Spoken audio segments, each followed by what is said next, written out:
सहनाववतु सहनौ भुनक्तु सह वीर्यं करवावहै तेजस्विनावधीतमस्तु मा विद्विषावहै। ओम शांति शांति शांतिः। समस्त जन कल्याणे निरतं करुणामयं नमामि चिन्मयं देवं सद्गुरुं ब्रह्मविद्वरम्। श्लोकास् ऑन भारत। श्री पराशर उवाच उत्तरं यत्समुद्रस्य हिमाद्रेश्चैव दक्षिणं वर्षं तद्भारतं नाम भारतीयत्र सन्ततिः नवयोजनसाहस्रो विस्तारोऽस्य महामुने कर्मभूमिरियं स्वर्गम् अपवर्गं च गच्छताम् हिमालयं समारभ्य यावदिन्दुसरोवरं तं देवनिर्मितं देशं हिन्दुस्थानं प्रचक्षते। Okay, close the book. Close the book. Yes. Now I want each group, close the book. I will ask each group, they have to chant these 3 shlokas loudly. Okay? Wait. No, individual to we will sit here only whole day. I will ask. Quickly. Wait. Indradvip, nobody knows. I had told this 3 shlokas, Uttaram Yat Samudrasya, Bharat, shlokas on Bharat. Okay, so nobody from Indradvip. So 0, no points.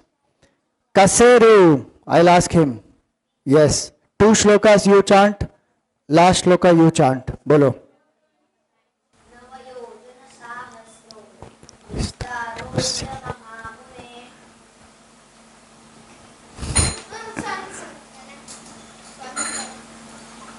You help him with the next word.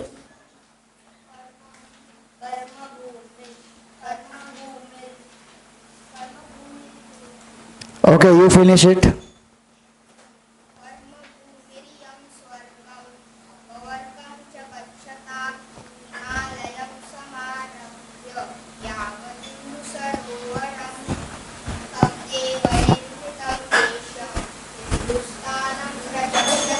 Very good. 150 points. Each shloka 50 points. Okay. First shloka, yes.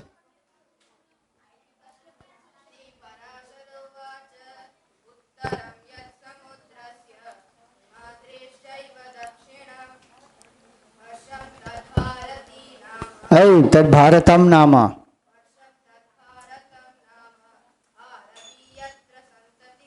Next shloka. Anybody else? Third shloka, if you know.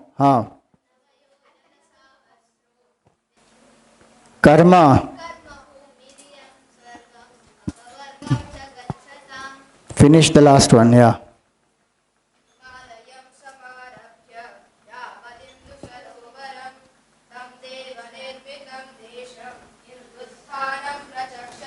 Okay, very good. But I will give you 140 points because you stopped in between once and you made one mistake.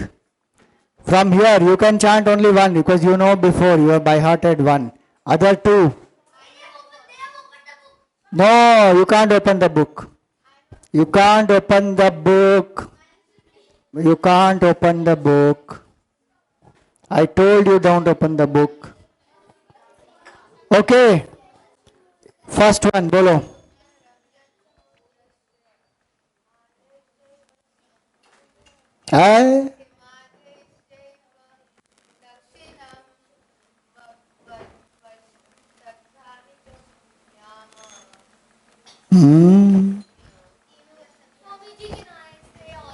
You have memorized before only. You have an unfair advantage.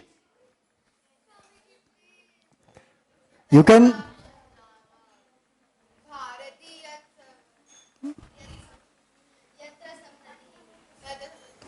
He helped you.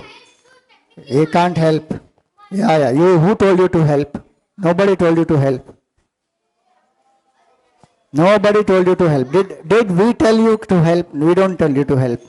Chalo, chant. Yeah.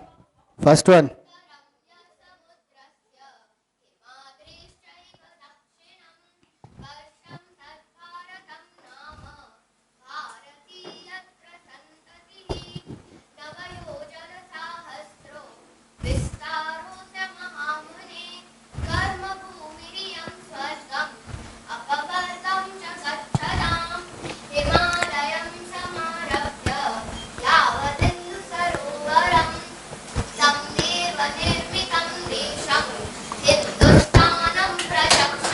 Very good. Okay. Next group. 1 minute. Next group. Who will chant? Anyone? Nobody knows. Every day you have chanted at least twice. Easily you can memorize. Remember, you lost the point. Anybody? You can chant? Okay, 2. Each shloka has 50 points. So 2 to 2. Chant.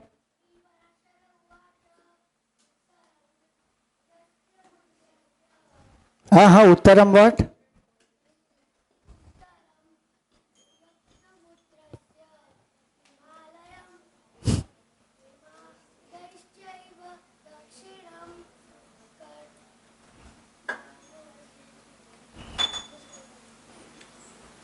Good, well tried, but not really clear. Next. 1. Okay, chant 1.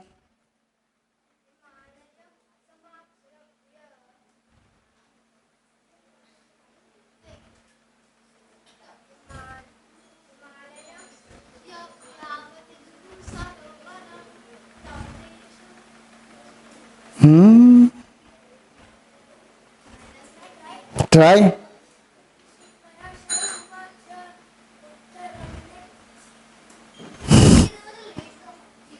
Where? गवस्यमान में minus किया है? कहाँ minus किया?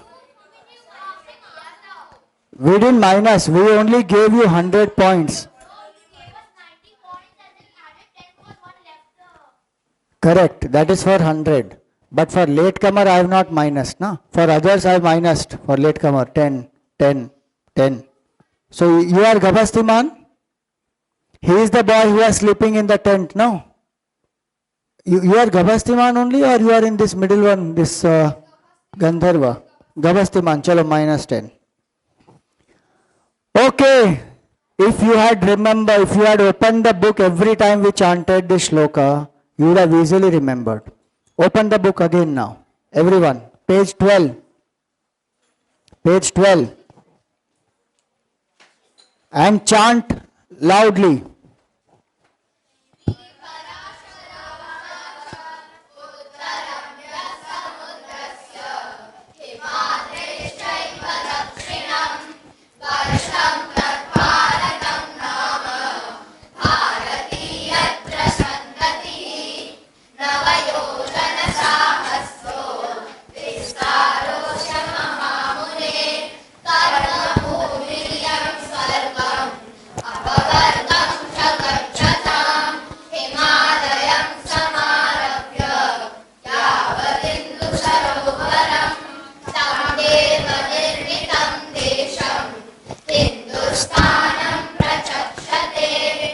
Okay, good.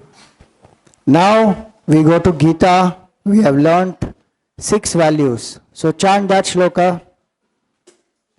Shri Bhagavan Uvacha Abhayam Sattva Samshuddhihi Jnana Yoga Vyavasthitihi Danam Damascha Yajnascha Swadhyayastapa Arjavam.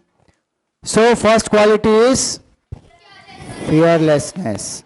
Second quality, purity of heart. Third quality, Steadfastness in yoga of knowledge. Then fourth quality, charity, dhanam. Fifth, dhamma, controlling senses. Sixth, yajna, sacrifice or coming together.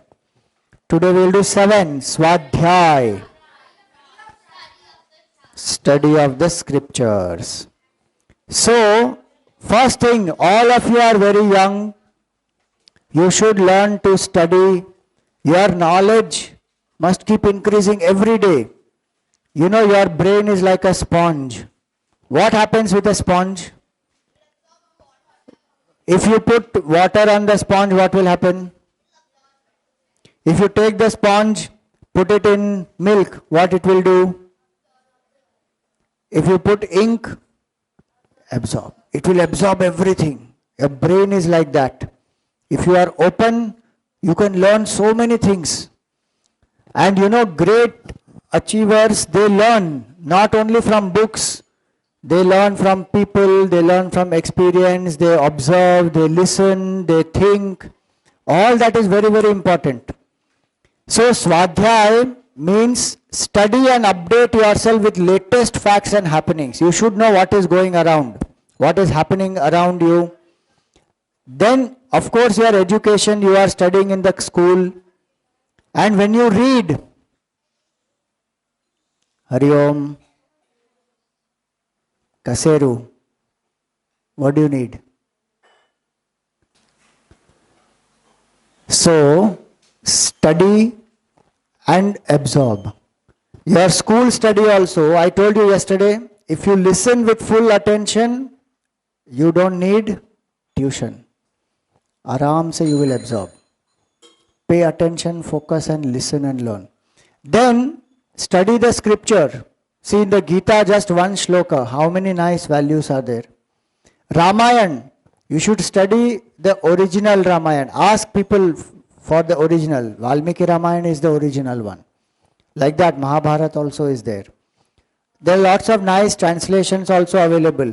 Because if you read what is there in the book, original, what is written there, then you will know what happened. Because Valmiki, do you know, was Valmiki there during Bhagwan Ram's time, or Valmiki wrote Ramayana much after Bhagwan Ram went away from this earth? He was there? You are sure? Pakka? How do you know?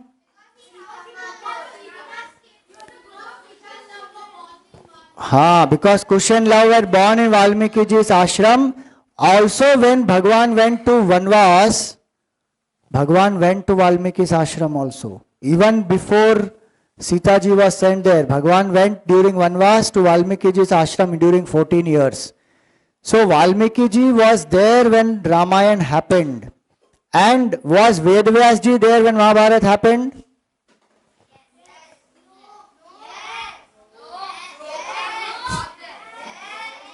So how many say yes?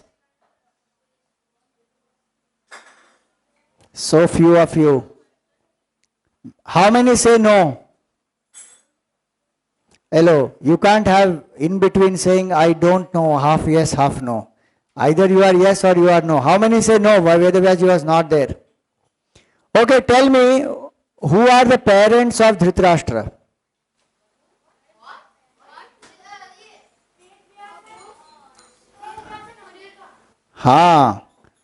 Ambika and Vedavyasji. Yeah. Vedavyasji and Ambika, to them Dhritarashtra is born. And Vedavyasji and Ambalika, to them Pandu is born. Vedavyasji was son of Satyavati. And do you know the best thing? Do you know Vedavyasji, is he there now also or he is not there? Vedavyasji is there now also. He is a Chiranjeevi. Even Hanumanji, Chiranjeevi. Vibhishan, Parshuram, Balram, Ashwathama, Kripacharya. Yeah, he may be cursed, but he is an immortal. So the point is, Ramayana and Mahabharata are written by people who were there at that time, who were a part of this. Afterwards, those versions which have come, there are lots of people who have written Ramayana after that. They may have some different versions, no problem. But if we want to know the source, the original source is what? Valmiki Ramayana and Vedavyasji's Mahabharata. And do you know that in Valmiki Ramayana, there is no episode of Sita ji being sent away to the forest because of a dhobi. Sita ji goes to the forest, Ramji sends, but dhobi is not there. Somebody like a dhobi, washerman.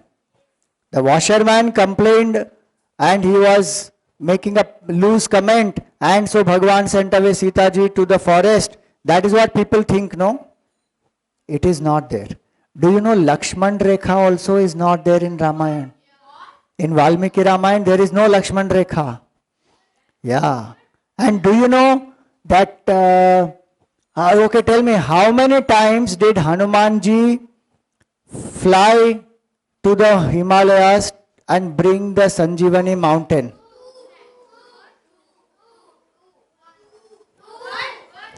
Why two? Why two? Once he lifted it, brought, and once he kept it. So that way you are saying two, but actually it is four. 4 times. Coming. Yeah. Totally it is 4 times. Because he flies once, takes the mountain, comes back. Okay. Not 4, it is 8 actually. He flies once, takes the mountain, comes. And then Sanjeevani is taken to heal Lakshman. Then again he flies, puts it back, again comes back. So this is one trip. 4 times. Second time also he does the same. 2 times Lakshmanji gets injured. So it is totally 8 times he flies. Imagine Hanumanji, 8 times during the war he flies. Now why I am telling you all this? Because we don't read the original what is there. Gita Press has original book. Then you can read that, the translation. And for Mahabharata, K.M. Ganguly has written word to word translation of the shloka. No interpretation. Nobody's extra commentary and mirchi masala, nothing. If you read directly, you will know so many facts. And based on that facts is what we should understand our great heroes. Okay?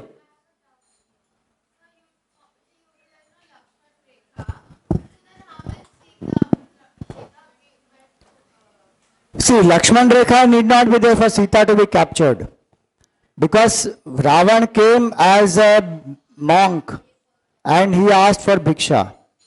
And Sita ji, she said, you wait and I will bring the bhiksha. So when she went inside and she brought to give, what is your name? Your name? No, with orange. Yeah. Ahan. You want to talk something important? Then why are you talking right now? Our rule was what? Either I talk or you all talk, na? So we are talking something important. Focus, listen. So she goes inside and brings the bhiksha and she offers it to Ravan. Ravan starts talking to her very, in a flirtatious way. And she realizes this is not, some sadhu. But before she could, shout out or go inside, run for help, Ravan grabs her, puts her, and he, sadhu vesh gone, he puts her on his Pushpak Viman, flies. So Lakshman Rekha is not there in Valmiki Ramayana. So that one should know. So why I am saying this is, if you read the books, original books, you should always ask which are the original books. Read the Gita, read the Mahabharata, read the Ramayana, read Bhagavatam. They are not only stories, there are lots of nice things we can learn from them. So, Swadhyay means that. Very good. That's a chanting. Yeah, so one is chanting. You are learning chanting. Somebody is learning Gita chanting. Somebody is learning Narayaniyam. Somebody is learning something else. Chanting is one thing which is good. You should also learn then the meaning. As you grow, you will understand more deeper things. So today we will go little faster.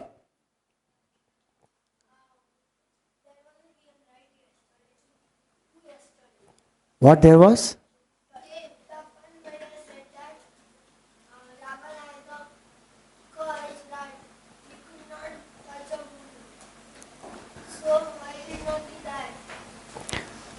Not that Ravan cannot touch a woman. Ravan cannot force himself upon a woman.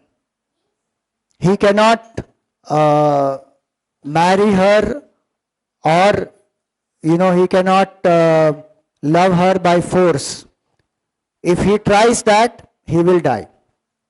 That's why it's not that he cannot touch. He held Sita ji only and took na. So force, he cannot force the woman to love him. If he tries to do anything to force her to love him, he will die. That was the curse. Without touching, to how will he bring? Anyway, we will do the question answer session on Ramayana if you have later on. Today we should finish one or two more values here. Okay. Read lives of great saints. Today is what day? Whose birthday is today? Chinmaya Jayanti. There are nice books on Gurudev. Journey of a Master. He did it. Read Gurudev's life. Read Vivekananda's life. Read Mirabai's life. If you read all these great saints, their lives, you will definitely learn a lot. Then, if you study scriptures, you study great leaders also. Not only spiritual saints. Read the life about, let us say, J.R.D. Tata, about Dr. Abdul Kalam. Somebody,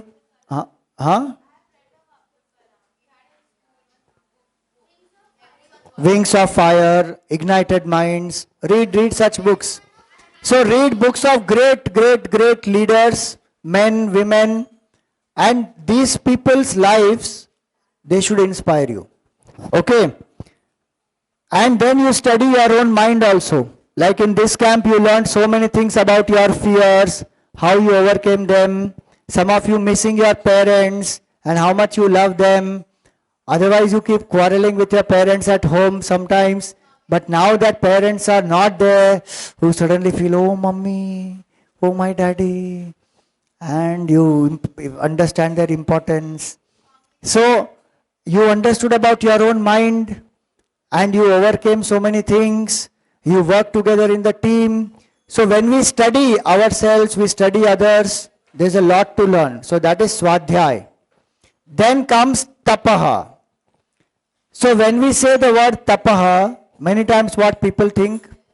There's some rishi sitting below a tree with long beard, long flowing hair, sitting quietly like this for many days, who has not eaten food, who has become very thin. But tapa means what? Tapa means to rise higher. And pat means to fall.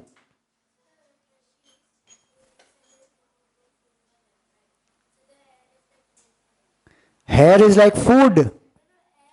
Air. Yeah. They take lot of strength from the air also. Do you know food is only one source of energy? We get energy from sunlight, we get energy from air, we get energy from the water, from different things we get energy. So some rishis, they don't eat food but they can live on air. They draw energy from air, from sun. So, but that rishis only doing tapasya, that is not the meaning of the word tapa. Can you do tapa? Yes or no? Tell me, in this camp, did you do tapa or not? You woke up every day early morning. You went through the whole day, so many activities and so many things you learned. And in spite of sometimes you feeling tired, you still came, you chanted the camp song with Josh, and you did so many things beautifully. All that is called tapa. And you lived away from your parents 4 days without going through much trouble. All that is tapas. So one round of applause to all of you. You also did great tapas. So anything that we do to rise higher, that is called as tapas. So now, when you do any work with full commitment, that concentration is called tapas. Tell me how many of you watch TV and eat food?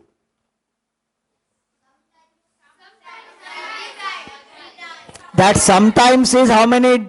6 days a week?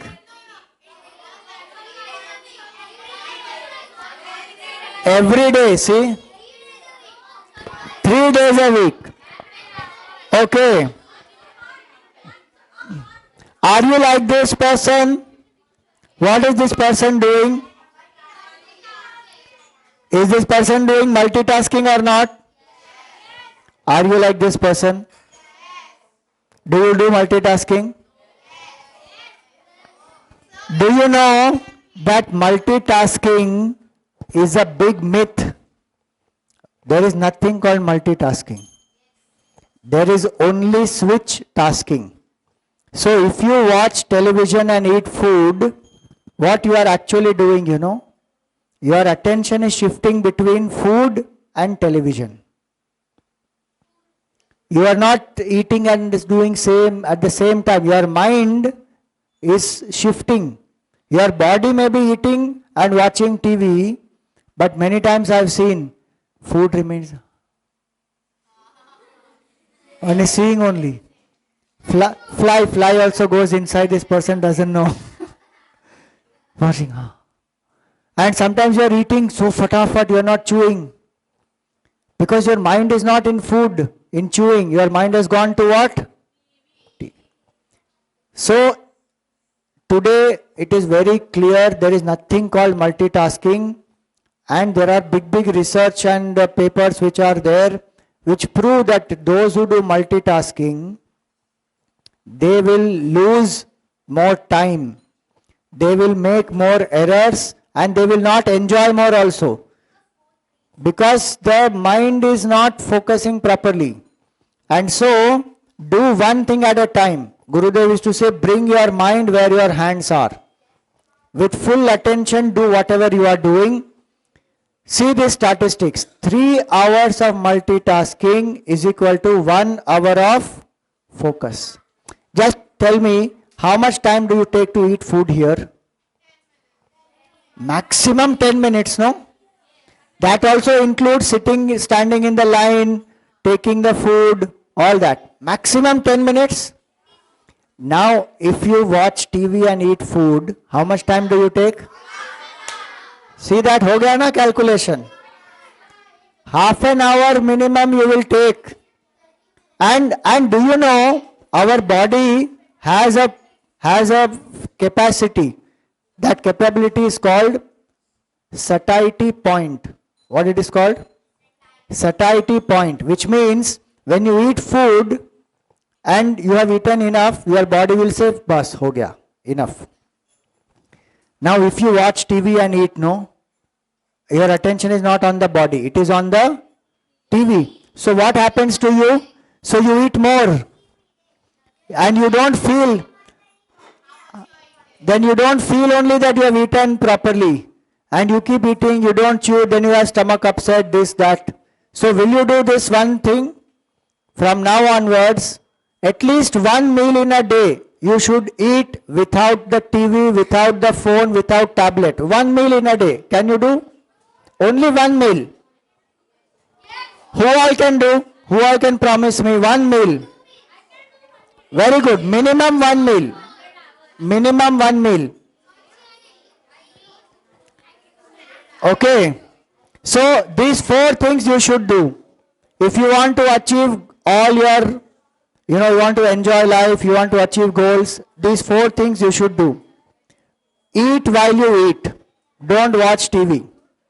Second, when you communicate, when you talk to somebody, you should look at that person and talk. Many times what happens, we are looking here, there, and if somebody is talking to us, we should look at their face, because we will know their body language then. If they are talking to us, our head is where? Somewhere and all we are seeing. Will we absorb? We can't absorb. Look at that person who is talking to you, and you also focus on them. Don't do your homework with music. If you put on so much music, okay, then soft, very soft music. Soft music, okay? Okay, concession. Third point, concession allowed. Fourth, do you do any of this? Fourth one, do you do? In the toilet you go and sit with your book or with your phone. Look at that. On toilet you sit with the phone. No, on the toilet seat. Very bad. Very, very bad. Do you know how many germs are there in that place? And then your entire phone will have all those germs. And then you may wash your hand, but your phone will have germs.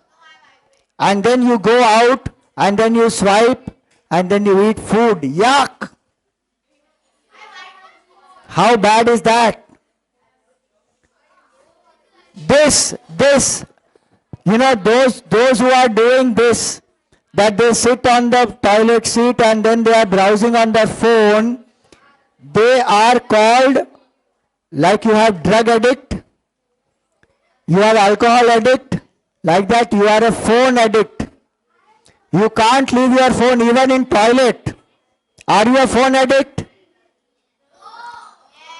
If you are a phone addict, you should become free from that addiction. At least at that time, you should leave the phone for your good. Okay, now tell me, what do you see here, quickly?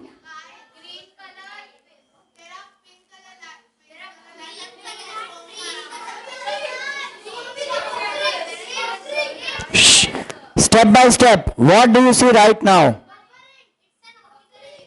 It is an optical illusion. What do you see but? Tell me, yeah.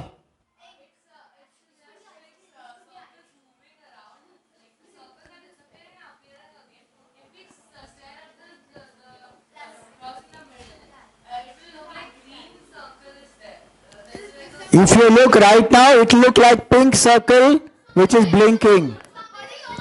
But if you put on the plus, there is only one green circle going around. If you stare at the plus, there is only one green circle going around. There is nothing else there. There is no pink color. Can you see? Yeah, you have to just stare at the plus. You saw? There is only one green color going around. Yeah. No, there is only green color. There is no purple. There is no purple there. There is only one green circle going round. Only one circle.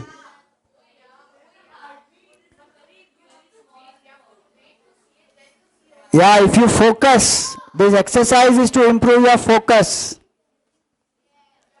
Concentration, no.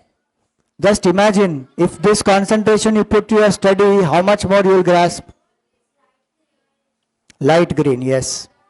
It is light green color. All pink will disappear. Okay. Now, so do one thing at a time. Will you do that? Okay, now, very quickly, I will show you something on the screen, and only this side will answer. This side will not answer. Only this side. Yeah, because next will be that side. Okay, so quickly you have to see what is there and read. 1, 2, 3, see this. Paris in the spring, she said. What is written there? Paris in the spring is written there. Paris in the spring is written there.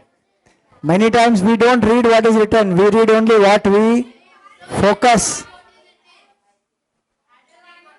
But you should read, na? Okay, now this side. Now this side, now this side. Focus, okay, focus. 1, 2, 3. Made a mistake.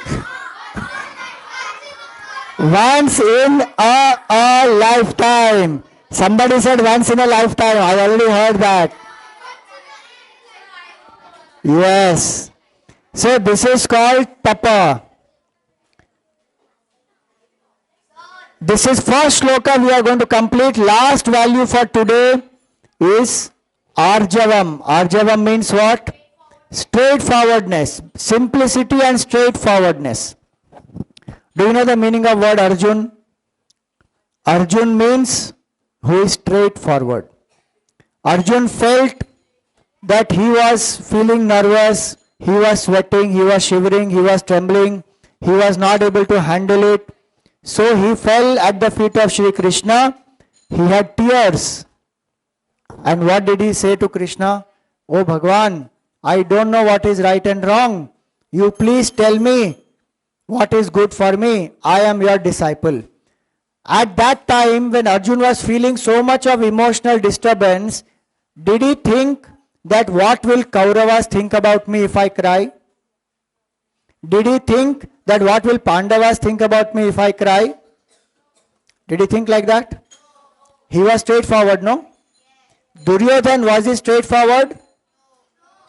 He was feeling tension inside. He went to Dronacharya to ask for help, but he could not even ask for help. He taunted his own teacher and he came back. So those who are straightforward, they get knowledge. Those who are simple, they can focus on great things. Do you know J.R.D. Tata, his room, if somebody went into his room, there was just one table, one sofa, one chair, and he had his organizer, planner and one pen. That's it. That was his small office. And next to that was a room where he used to stay. He was not staying in some posh building, this, that, nothing. People want to stay, they can stay, there's nothing wrong. But I'm saying, he was so humble, simple. And when they asked him that why are you staying like this? He said, I love simplicity. And my actions are dedicated to my country. Whatever I need is there here. I don't need anything more. Such a simple person he was. And how much great work he did for our country. Like that, Narayan Murthy also started very, very humble. I'm just giving 2 examples. Like that, so many examples. You know Sudha Murthy? Narayan Murthy's wife. And how much charity they do. How much help they do to various people in the country. She is author as well, yes. So this is all what simplicity means. Straightforwardness, simplicity, where you do great things for others, to serve others. And last point for today, not last, one more point, sorry. You should keep it straight.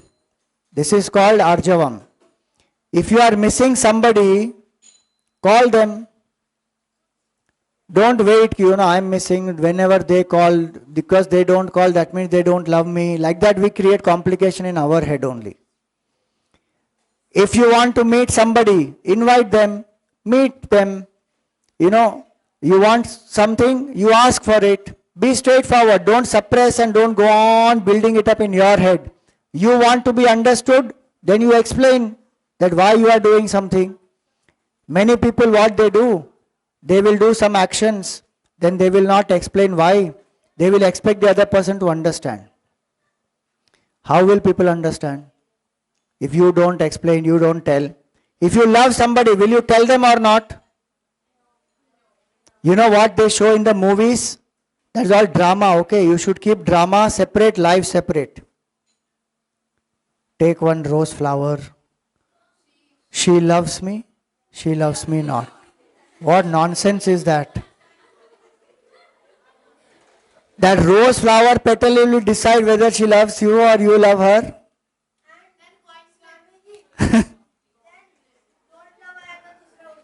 Yeah, don't. If you love somebody, go and tell. If you don't tell and you keep on waiting, then you'll keep waiting. Nothing will happen. You love your parents or not? Do you express your love to parents or not? They express or not? Suppose they don't express at all, they expect you to understand. उसमें बोलने का क्या है? I love, they know it. But if you tell, what happens? You feel so good. They feel so good. You know, even in husband-wife, it happens so many times. One of the reasons why they quarrel so much, you know, is what? Because they don't tell each other how much they love themselves, each other. If you tell them, they will say, 40 साल हो गया हमारी शादी को, उसको पता है. Then sometimes they fight. But that wife will say, you never tell me how much you love me. The husband says, I know I'm showing with my action, but she wants to listen. Husband should just tell. But they won't tell. So, this is straightforwardness. Go and talk. You like something, you state it. If you don't like something, you express. Then some solution can happen. And express to the right person. Like Sarika ji told you. If you are here, you have a problem, whom you should tell first? You should tell her. You tell some parents, tell somebody else, then it will come round. Then you will only lose time. No. So this is straightforwardness. So first shloka of 16th chapter we have done. 9 qualities. Okay. I am going to end with one nice video, which is the second shloka, first quality, ahimsa. Ahimsa means what? Non-violence. So in this world, life subsists on life. So we have to eat life for us to survive. In that, what we have a choice is how much minimum violence we can do. We cannot do complete non-violence. We have to eat food. Food, either you eat plants or you eat animals. Between plants and animals is the choice. What will you choose? Why will you choose plants? Because we don't want to kill animals. Also because plants have less senses developed than animals. And plants can grow again, and we don't have to kill a plant always to eat it. But animal you have to finish, you have to kill.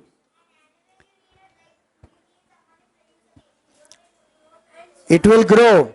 So a lot of benefits are there. What we should remember is this.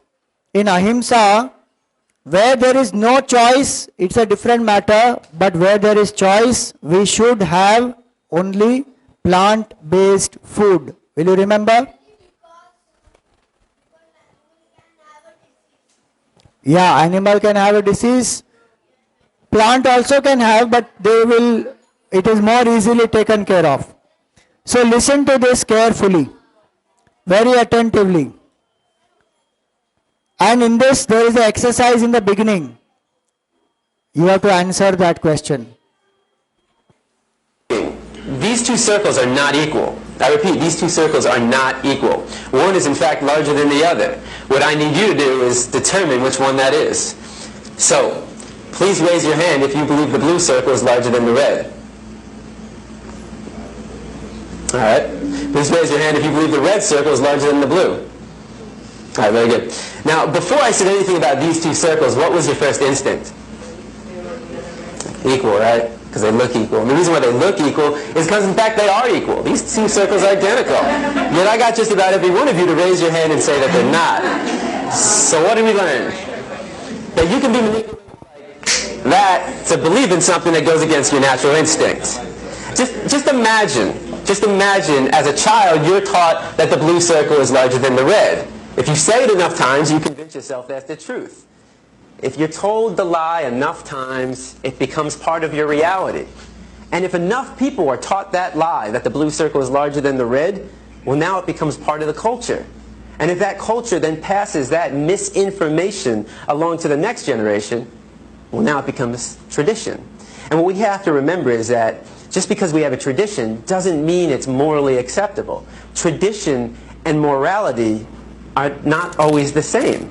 I mean, can you think of any traditions that we once had in the United States of America that we no longer have?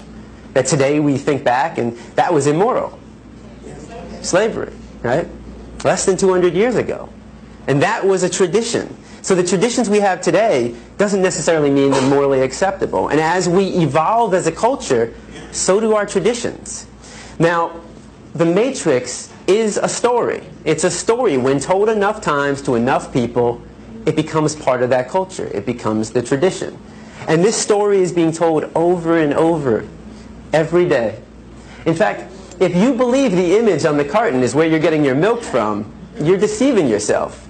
This is a fantasy. It only exists in your head.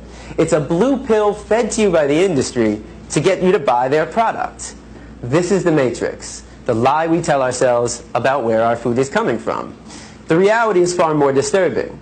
90 to 95% of the milk, the meat, and the eggs that we consume in the United States are coming from these conditions. In fact, every year in the United States, 10 billion, right? 10 billion are being slaughtered for food. So what that works out to be is that every second in the United States, 300 animals are killed, just like that.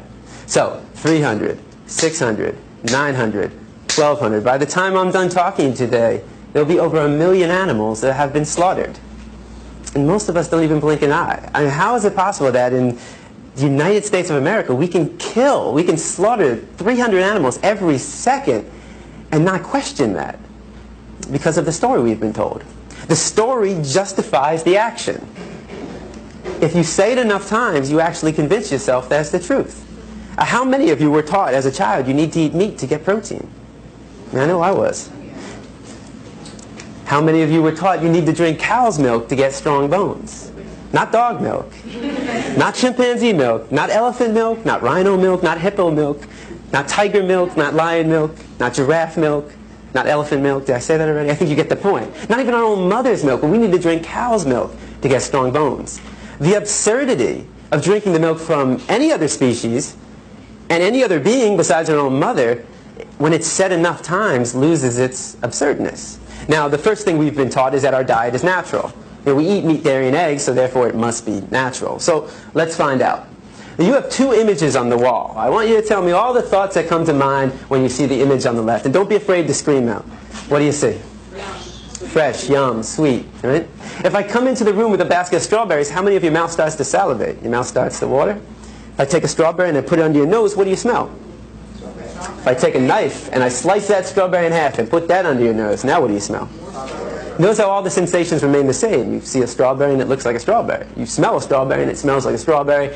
And you take a bite out of a strawberry and surprise, surprise, it tastes like a strawberry. Exactly, it's a strawberry. But what thoughts come to mind when you see the image on the right? Cute.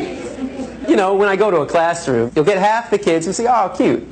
Animal, pig, Wilbur, babe. So half the class will see an animal, and the other half of the class will see bacon, sausage, ham, pig, sweet pork, and hot dog. They'll see a food. It's one or the other. You're either seeing an animal or you're seeing food. Now, what would happen if I took one of the pigs living, brought him into the room right here, and put him right in front of you? Does that change it? Now what do we see? And I mean, what would we think if one of us got up and started chewing on the pig? Not very normal. If I come into the room with a pig under my arm, how many of your mouth starts to salivate? Right? If I took a knife and I sliced that pig in half and put that under your nose, now what do you smell? You smell the stench of death. You smell a rotting corpse, bacteria, decomposing flesh. You see, there's a process involved, and I'm here today to show you that process of how you convert this animal into this product. Why should it be kept a secret? Why should we not know what we're participating in and what we're putting in our body? Now, let's make the situation slightly more realistic. If I were to put a pig on this side of the room living and a butcher's knife on the side of that room, I mean, how many people would be willing to pick up the knife and take the life of that animal? It's very rare, right? And if somebody did that, that's all right, but how many people in this room would try to stop that person from doing that? Right? Would we try that? Of course. That's compassion. I mean, that is the greatest quality of the human race. There's no other species on this planet that has that level of compassion to extend to all living beings. But if you would stop somebody from killing a pig in front of you and then go home and have this for breakfast, well, that's called hypocrisy. You know, just because it comes in a nice, neat package all dressed up in your supermarket, just because you didn't take the knife and shove it through their jugular, just because you didn't get blood on your clothes, and just because you didn't hear their screams doesn't mean you didn't participate in the killing. Every time we buy this product, we are supporting somebody else doing what we ourselves wouldn't want to do, what we ourselves wouldn't want to see, and what we ourselves wouldn't want to hear. Now, if you still see bacon sauce in the ham when I bring a pig into the room, what happens when I change it? Ah, right? It's the common response. Now, I've never heard anybody say yum. Nobody ever sees dog feet, hot dog. So, why not? Why don't we see a food? We've been accustomed to view this animal as our pet. The cultural story for us is, this is your pet. In another culture, certain parts of the world, they eat cats and dogs. That's their culture. That's their story they've been told. And how do we feel about that? A lot of people think it's disgusting. Right? I imagine every one of you probably thinks it's disgusting to eat a dog. Why would it be disgusting to eat this animal and not disgusting to eat this animal? Why would it be wrong to eat this animal and right to eat this animal? And most importantly, why would it be wrong to kill this animal and right to kill this animal? Culture. It's culture. It's the story. It's the matrix that we've been told. But culture is just a story. That's all it is. It's just make-believe. What I'm concerned with is what is natural to the human species. Because every culture has a different story. So let's take a 3-year-old from any country in the world, and you put that 3-year-old in a room, and you line up 5 animals in front of that 3-year-old. A pig, a dog, a cow, a cat, and a chicken. Do you think the 3-year-old is going to know which one to eat and which one to pet? What's the 3-year-old most likely going to do? Or try to do? Play with them all. He's going to try to play with them all. The 3-year-old has to be taught, no, no, no, no. Don't play with him. Eat him. Play with him. Pet him. That's what we were taught. We didn't choose our diet. Our diet is a learned behavior. We were raised to perceive this animal as your pet and this animal as your food. If you don't walk outside right now and you saw somebody taking a baseball bat to a dog's head, what would you do? You take action. At the very least, you'd call the police because you recognize that as a violation of this animal's right to be free from harm. Now, if you were to walk outside right now and you saw somebody taking a baseball bat to a pig's head, would your emotional response not be the exact same thing? Of course. Because the question for you is, what's the difference? What's the difference between the two? Right? Is there a difference? You might think one is cuter than the other. But that says more about you than anything about these two animals. You know, a lot of kids will say, well, the nose looks different. But I say, but they both got a nose to smell. Some kids will say, well, he's got hooves and he's got paws. I say they both got feet to walk and run. Some kids say, well, his ears are going up and his ears are flappy. They both got 2 ears to hear. They both got 2 eyes to see. They both got a heart to beat and a mind to think. And the reason why we would take action for both of them is because we recognize the equality between them and not the difference. Any difference is insignificant. The similarities, though, are striking. We know they're equal. Yet every time we sit down for a meal, we create that separation. We create that inequality. So what did he say? Our food is our learned behavior. It is our conditioning. Do you know non-vegetarian food also is the second largest contributor to global warming? The amount of resources that non-vegetarian food consumes is much, much higher, including water. So how do you practice ahimsa? Make vegetarian, vegan choices. Don't hurt any living being unless absolutely unavoidable. Love and respect everybody. If you criticize somebody, criticize in a very non-personal way. Respect differences of opinion of people. That is all comes under ahimsa. If you use social media, avoid this trolling, abusing, unnecessarily writing nasty comments. That's not good behavior. That is himsa only. and speak the truth definitely. So 10 values we have learned through the camp.